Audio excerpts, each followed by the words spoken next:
അല്ലാതെ വേറൊരു മെറ്റീരിയൽസ് പുറത്തുനിന്ന് നോക്കി പഠിക്കുകയാവട്ടെ, വേറെ യൂട്യൂബ് ക്ലാസ്സുകൾ കാണുകയാവട്ടെ ഒന്നും ചെയ്തില്ല. പ്യുവർലി ഞാൻ ICDയുടെ മെറ്റീരിയൽസ് മാത്രമേ ഡിപ്പെൻഡ് ചെയ്തിട്ടുള്ളൂ. നമുക്ക് ജോലി കിട്ടണം എന്നുള്ളത് നമ്മളെക്കാൾ ആഗ്രഹിക്കുന്ന വേറെ പലരും ഇവിടെ ഉണ്ട്.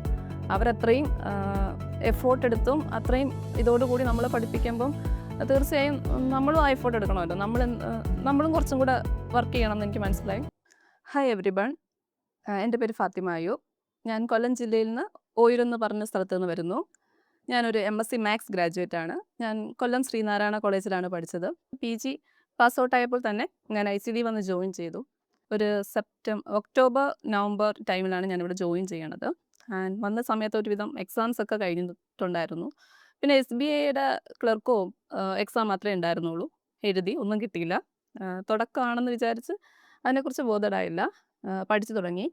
ഞാൻ കോച്ചിങ്ങിന് വന്നത് സീറോ നോളജോട് കൂടിയാണ്. ഞാൻ പുറത്ത് ഇതിനെക്കുറിച്ചൊന്നും റിസർച്ച് ചെയ്തിട്ടില്ല. സിലബസ് എന്താണെന്ന് അറിയില്ല. എക്സാമിന് എന്തൊക്കെയാണ് എഴുതേണ്ടതെന്ന് പോലും അറിയില്ല. എല്ലാം ഇവിടെ വന്നിട്ടാണ് മനസ്സിലാവുന്നത്. റീസണിംഗ് ഉണ്ട്, QA ഉണ്ട്, ഇംഗ്ലീഷ് ഉണ്ട്. മെയിൻസ് വരുമ്പോൾ നമുക്ക് ജനറൽ അവയർനെസ് ഉണ്ടെന്ന് മനസ്സിലാക്കി. ഇവിടെ വന്നാണ് പഠിച്ചു തുടങ്ങിയത്. ഞാനൊരു MSc മാത്സ് ഗ്രാജുവേറ്റ് ആണെങ്കിലും അതിൻ്റേതായിട്ടുള്ള രീതിയിലൊന്നും അല്ലാന്ന് എനിക്കിവിടെ വന്നപ്പോൾ മനസ്സിലായി. നമ്മൾ കൺവെൻഷണൽ രീതിയിലാണ് ചെയ്തുകൊണ്ടിരുന്നത്. പ്രോബ്ലംസ് ഒക്കെ ചെയ്യണമെങ്കിൽ കുറച്ചും കൂടെ ഈസിയർ വേ ഉണ്ട്. അപ്പം അത് നമ്മൾ പഠിച്ചെടുക്കണം എന്ന് മനസ്സിലായി. നമുക്കിവിടെ QAയ്ക്കാണെങ്കിലും റീസണിങ്ങിനാണെങ്കിലും ഇംഗ്ലീഷിലാണെങ്കിലും നല്ല എക്സ്പീരിയൻസ്ഡ് ഫാക്കൽറ്റീസ് ഉണ്ട്. അവരുടെ ഓരോ ട്രിക്സും പതുക്കെ പതുക്കെ ഓരോ മെത്തേഡ്സൊക്കെ പഠിച്ചു തുടങ്ങി. കുറച്ച് ഒരുവിധമൊക്കെ 6 month correct class time 2 hours ആണെങ്കിൽ 2 hours ആണ് ഞാനിവിടെ കാണും. അത് കഴിയുമ്പോൾ വീട്ടിൽ പോകും. അങ്ങനെയായിരുന്നു. പക്ഷേ അതെനിക്ക് മനസ്സിലായി. എക്സാംസ് വന്നപ്പോഴത്തേക്കും അത് ആ രീതി ശരിയല്ല എന്ന് എനിക്ക് മനസ്സിലായി. കാരണം 2023 ഒരു പ്രിലിംസ് ഞാൻ ക്ലിയർ ചെയ്തില്ല. അപ്പോൾ എനിക്ക് തോന്നി ഇതെനിക്ക് പറ്റിയ വഴിയല്ല. ബാങ്ക് കോച്ചിങ് ഇവിടെ വെച്ച് നിർത്തണം. ഇനി വല്ല PSCക്ക് എങ്ങാനും പോയാലോ എന്ന് വിചാരിച്ചു. അപ്പോൾ വീണ്ടും എൻ്റെ ഹസ്ബൻഡാണ് പറഞ്ഞത്, എന്തായാലും നിൻ്റെ ഒരു വർഷം നീ കളഞ്ഞു. ഇനി വീണ്ടും നീ പുതിയൊരു മേഖലയിലോട്ട് പോവുകയാണെങ്കിൽ അവിടെ ഇതുപോലെ തന്നെ ആയിരിക്കും. ബേസൊക്കെ പഠിച്ച് വരുമ്പോഴത്തേക്ക് ടൈം എടുക്കും. സോ എന്തായാലും ഇറങ്ങി തിരിച്ചു കണ്ടിന്യൂ ചെയ്യാൻ പറഞ്ഞു. വീണ്ടും ഡ്രോപ്പ് ചെയ്യണ്ട, കണ്ടിന്യൂ ചെയ്യാമെന്ന് വിചാരിച്ചു. കുറച്ചും കൂടെ ടൈം ICDയിൽ സ്പെൻഡ് ചെയ്യണമെന്ന് കരുതി. അപ്പം എനിക്ക് ക്ലാസ് തുടങ്ങുന്നത് ഒരു 10 മണിക്കാണെങ്കിൽ ഞാൻ ഒരു 8 മണിക്ക് തന്നെ ICD വരാൻ തുടങ്ങി. ലാബ് യൂസ് ചെയ്യാൻ തുടങ്ങി. രാവിലെ വന്നിട്ട് ഇവിടെ തന്നെ ഇരുന്ന് 2 മോക്ക് ടെസ്റ്റൊക്കെ ഞാൻ ലാബിൽ ചെയ്യുമായിരുന്നു. അത് ആക്ച്വലി എനിക്ക് ഭയങ്കര യൂസ്ഫുൾ ആയിരുന്നു.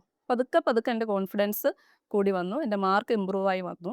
അതുപോലെ തന്നെ ഉച്ചയ്ക്ക് ശേഷമുള്ള ടൈമും ഞാനിവിടെ ലൈബ്രറിയിൽ സ്പെൻഡ് ചെയ്തു. പതുക്കെ GA ഒക്കെ പഠിച്ചു വരാനും തുടങ്ങി. അപ്പം ആ ഒരു ടൈം ആയപ്പോൾ എനിക്ക് കുറച്ച് കോൺഫിഡൻസ് വന്നു. ഇനി ഇരുന്ന് എക്സാംസ് ഒക്കെ കിട്ടാൻ ചാൻസ് ഉണ്ടെന്ന് വിചാരിച്ചു. പക്ഷേ ലാസ്റ്റ് വന്നപ്പോഴത്തേക്കും എനിക്ക് IBPS PO അതുപോലെ എക്സാംസ് ഒന്നും പ്രിലിംസ് പോലും എനിക്ക് ക്ലിയർ ചെയ്യാൻ പറ്റില്ല. വീണ്ടും എനിക്കൊരു ഡ്രോപ്പ് ചെയ്താലോ, ഇതെനിക്ക് പറ്റില്ല, അല്ലെങ്കിൽ ഇതെനിക്ക് കിട്ടില്ല എന്ന് തന്നെയായിരുന്നു. എന്നാലും ഒരു SBIയും കൂടെ ഉണ്ട്. അതും കൂടെ നോക്കാമെന്ന് വിചാരിച്ച് വീണ്ടും പഠിച്ചു. GA ഒക്കെ കാര്യമായിട്ട് എല്ലാ ദിവസവും ഉള്ള കാര്യങ്ങളൊക്കെ കറക്റ്റ് നോക്കി പഠിച്ചു. SBI ക്ലർക്കിൻ്റെ എക്സാം വന്നു, എഴുതി. അങ്ങനെ ആദ്യമായിട്ട് എനിക്ക് SBI ക്ലർക്കിൻ്റെ പ്രിലിംസ് ആണ് ഞാൻ പാസ് ഔട്ട് ആവുന്നത്. അതായത് ഒരു വർഷം കഴിഞ്ഞിട്ടാണ് എനിക്ക് എക്സാം കിട്ടണത്. സന്തോഷമായിരുന്നു. അപ്പം വീണ്ടും മെയിൻസിന് വേണ്ടി പഠിച്ചു തുടങ്ങി. GA ഒക്കെ ഓൾറെഡി ഞാൻ ഒരു 6 മന്ത് മുമ്പുള്ളത് പഠിച്ചു തുടങ്ങിയോണ്ട് എനിക്ക് കുറച്ച് കോൺഫിഡൻസ് ഉണ്ടായിരുന്നു. എനിക്ക് എഴുതിയ ചിലപ്പോൾ ഇത് കിട്ടുമായിരിക്കാം. പക്ഷേ എനിക്കത് കിട്ടിയില്ല. ഞാൻ എക്സാമിന് പോയപ്പോഴാണ് മനസ്സിലായത് ഞാൻ പഠിച്ച പോലൊന്നുമല്ല GA പഠിക്കേണ്ടത്. ഇങ്ങനെയല്ല പഠിക്കേണ്ടത്. കുറച്ചും കൂടെ ഫിനാൻഷ്യൽ അവയർനെസ്സിന് ഫോക്കസ് കൊടുക്കണം. കാരണം ക്വസ്റ്റ്യൻസ് ഒക്കെ ആ ബേസിലായിരുന്നു. ബാക്കി QAയും ഇംഗ്ലീഷും റീസണിങ്ങൊന്നും വലിയ കുഴപ്പമില്ലായിരുന്നു. അത്യാവശ്യം സ്കോർ ചെയ്യാൻ പറ്റി. പക്ഷേ GAയുടെ മാർക്ക് കാരണം ആ വർഷത്തെ SBI ക്ലർക്കും എനിക്ക് ക്ലിയർ ചെയ്യാൻ പറ്റിയില്ല. വീണ്ടും എന്തായാലും ഇറങ്ങി തിരിച്ചു. എനിക്ക് മനസ്സിലായി ഇനിയിപ്പോൾ എനിക്ക് പറ്റും. ഒരു പ്രിലിംസ് ക്ലിയർ ചെയ്തതോടുകൂടി എനിക്ക് കോൺഫിഡൻസ് ആയി. കുറച്ചുകൂടെ നന്നായിട്ട് പഠിച്ചു. GA ഫോക്കസ് ചെയ്യാൻ തുടങ്ങി. ഫിനാൻഷ്യൽ അവയർനെസ്സിന് കുറച്ചും കൂടെ പ്രാധാന്യം കൊടുത്തിട്ട് പഠിക്കാൻ തുടങ്ങി. കുറച്ചും കൂടെ നേരം ഞാൻ വീട്ടിൽ പോയി അങ്ങനെയുള്ള പഠിത്തമൊന്നുമില്ല. ഇവിടെ എന്ത് പഠിക്കുന്നു അത്രയേ ഉള്ളൂ. 2 മോക്ക് ടെസ്റ്റ് രാവിലെ ചെയ്യും. ഉച്ചയ്ക്ക് ശേഷം ഒരു മോക്ക് ടെസ്റ്റ് ചെയ്യും. കുറച്ച് നേരം ഫ്രണ്ട്സുമായിട്ടിരുന്ന് GA പഠിക്കും. വീട്ടിൽ പോയിട്ട് ICDയിൽ നിന്ന് നമുക്ക് ഡെയിലി നമുക്ക് മോക്ക് ടെസ്റ്റുകൾ പ്രൊവൈഡ് ചെയ്യും. 1-2 ടെസ്റ്റ് കാണും. അതും പോയിരുന്ന് ചെയ്യും. അല്ലാതെ വേറൊരു മെറ്റീരിയൽസ് പുറത്തുനിന്ന് നോക്കി പഠിക്കുകയാവട്ടെ, വേറെ യൂട്യൂബ് ക്ലാസ്സുകൾ കാണുകയാവട്ടെ ഒന്നും ചെയ്തില്ല. പ്യുവർലി ഞാൻ ICDയുടെ മെറ്റീരിയൽസ് മാത്രമേ ഡിപ്പെൻഡ് ചെയ്തിട്ടുള്ളൂ. വേറെ പുറത്തുനിന്ന് ഞാൻ ഒരൊറ്റ ക്വസ്റ്റ്യൻ പോലും ചെയ്തിട്ടില്ല. എല്ലാവരും അങ്ങനെ ചെയ്യണം എന്നല്ല, ഞാൻ എൻ്റെ എക്സ്പീരിയൻസ് ആണ് പറഞ്ഞത്. ഞാനൊന്നും ചെയ്തിട്ടില്ല. ഞാൻ ഉദ്ദേശിച്ചതെന്ന് വെച്ചാൽ നിങ്ങൾ ICD പഠിക്കാൻ വരുമ്പോഴത്തേക്കും നിങ്ങൾ ഒന്നുമില്ലെങ്കിലും നമുക്ക് ഇവിടുത്തെ മെറ്റീരിയൽസ് മാത്രം മതി. നമുക്ക് ഈസി ആയിട്ട് ഇത് ക്രാക്ക് ചെയ്യാൻ പറ്റാവുന്നതേ ഉള്ളൂ. ആൻഡ് പിന്നെ നമ്മുടെ ബാക്കി ഓഗസ്റ്റ് തൊട്ട് എക്സാംസ് വന്നു തുടങ്ങി. RRB വന്നു. ക്ലർക്ക്, PO, നമ്മുടെ IBPS, SBI എല്ലാ എക്സാംസും വന്നു. എന്താണെന്നറിയില്ല, RRB ക്ലർക്ക് ഒഴിച്ച് എനിക്ക് ബാക്കി എല്ലാ എക്സാംസും ക്ലിയർ ചെയ്യാൻ പറ്റി. ഭയങ്കര സന്തോഷമായിരുന്നു. അപ്പോൾ ഞാൻ വിചാരിച്ചു എന്തായാലും നിർത്തിയില്ലല്ലോ, നിർത്തി പോരുന്നെങ്കിൽ എനിക്കിതൊന്നും പറ്റില്ലായിരുന്നു. അപ്പം ഈ പ്രിലിംസ് ക്ലിയർ ചെയ്യാൻ പറ്റിയത് വളരെ കഷ്ടപ്പെട്ടിട്ട് തന്നെയാണ്. ഒത്തിരി ഹാർഡ് വർക്ക് ചെയ്തിട്ടാണ്. അപ്പോൾ എന്തായാലും ഞാൻ കളയില്ലാന്ന് വിചാരിച്ചു. മെയിൻസിന് വേണ്ടി നന്നായിട്ട് പ്രിപ്പയർ ചെയ്തു. GA ഒക്കെ നന്നായി പഠിച്ചു തുടങ്ങി. ആൻഡ് ഫസ്റ്റ് വന്നത് RRB POയുടെ മെയിൻസ് ആയിരുന്നു. എഴുതി. ആൻഡ് റിസൾട്ട് അത്യാവശ്യം പാടായിരുന്നു. GA ഒന്നും എനിക്ക് നന്നായിട്ട് ചെയ്യാൻ പറ്റിയില്ല. പ്രതീക്ഷയൊന്നുമില്ലായിരുന്നു. പക്ഷേ റിസൾട്ട് വന്നപ്പോഴത്തേക്ക് ഒരു 0.7 സംതിങ് മാർക്കിനാണ് എനിക്കത് മിസ്സായത്. അപ്പോൾ കുറച്ചും കൂടെ കോൺഫിഡൻസ് ആയി. എന്നെക്കൊണ്ടിത് പറ്റിയല്ലോ. അപ്പോൾ കുറച്ചും കൂടെ പ്രിപ്പയർ ചെയ്യുവാണെങ്കിൽ അടുത്ത എക്സാംസൊക്കെ എനിക്ക് നന്നായിട്ട് എഴുതാം. IBPS ക്ലർക്ക് എക്സാം വന്നു. ആൻഡ് അത്യാവശ്യം നന്നായിട്ട് എഴുതാൻ പറ്റി. അപ്പോൾ എക്സാം എഴുതി കഴിഞ്ഞപ്പോൾ തന്നെ ഒരു കോൺഫിഡൻസ് എനിക്ക് ഉണ്ടായിരുന്നു. ഇതെനിക്ക് ചിലപ്പോൾ കിട്ടും, അല്ലെങ്കിൽ എനിക്ക് അടുത്ത എക്സാംസ് കുറച്ചും കൂടെ നന്നായിട്ട് എഴുതാൻ പറ്റും. IBPS PO എക്സാം വന്നു. മെയിൻസ് എഴുതി കഴിഞ്ഞു. അത്യാവശ്യം നന്നായിട്ട് എഴുതാൻ പറ്റി. പക്ഷേ എനിക്ക് QA വളരെയധികം പാടായിരുന്നു. എനിക്കറിയില്ലായിരുന്നു അതെങ്ങനെ വരും. പക്ഷേ ബാക്കിയുള്ളതൊക്കെ റീസണിങ് ആണെങ്കിലും GA ആണെങ്കിലും ഒക്കെ എനിക്ക് നന്നായിട്ട് അറ്റൻഡ് ചെയ്യാൻ പറ്റി.